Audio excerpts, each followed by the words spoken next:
Hey guys, welcome back to the channel. Another discussion about Honda Express carburetors. This is actually a new carburetor. It's happens to be a parts carburetor because it didn't fit. This was a 32 millimeter spacing on the holes, and on the Honda Expresses these have to be 38 millimeters, so it's a little bit too narrow, but I kept it anyway. So just to you know, have it as a parts carb. Now if you guys can see this needle has a lot of wear on it. I mean, lots and lots of wear. This is the needle that I took off the original carb off my Honda Express that you see sitting right there. I took the brand new needle out of it, and sure enough, I was able to fine tune the carburetor. A lot of the times, you know, you have to expect this from a 33-year-old bike. This needle actually has a lot of wear on it. As you can see, look at how very thin it gets down to the end. When the needle is brand new, it's not supposed to look like that at all. So, you know, hopefully this thing can focus properly, but I can definitely see the wear on it. So I winded up replacing the needle from this carburetor and put it onto the new one, and it turns out this thing runs even better now. It runs almost as good as new.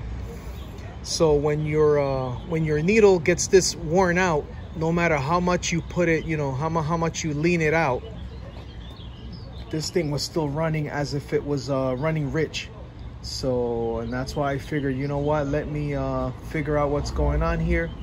I took the needle out of this brand new carburetor, I put it on the bike, and she started right up on the very first try without even trying. So so, you know, another thing to look for, because no matter how much I tried to fine tune this carburetor and did all the adjustments and did all that, it would still run rich like you wouldn't believe. It would blow you know, excessive smoke out of the tailpipe. So I knew right away that she was running rich. So, and this was all the way at the bottom. So I had this needle set up to as lean as I can get it, and still it was running rich. So if your Honda Express ever runs extremely rich, and you happen to have this needle all the way set to the bottom, which makes it leaner, and you still runs rich, then there's a good possibility that you might just have to replace the needle, because that's what would just happen here.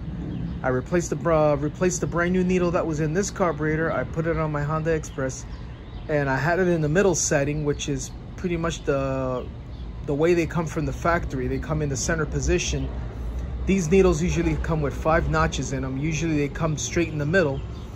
This one, I put it in the middle as like a factory setting, and sure enough, I was able to fine tune the carburetor no problem, and now, you know, she runs absolutely beautiful.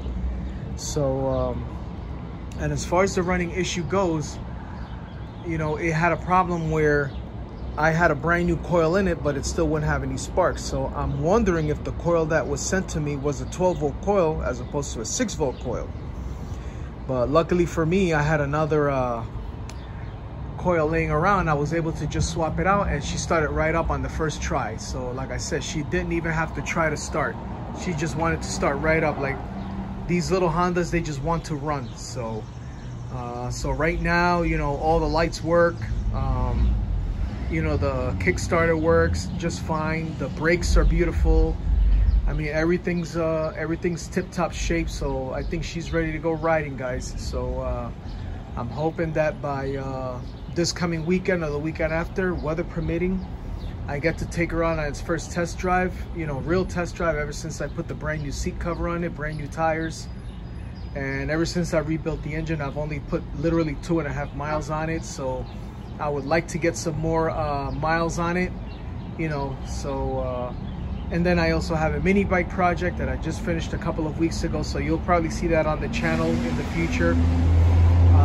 So it's a Megamoto 212 Pro, and it's got a stock Honda GX160, and I want to leave it stock just to keep it reliable. So this way I don't want to run into any problems with it. So this old baby here, she's gonna be my my occasional rider, and then my mini bike, it's gonna be the one that anytime I choose, you know, wherever my heart's content, I can just jump on it and go riding.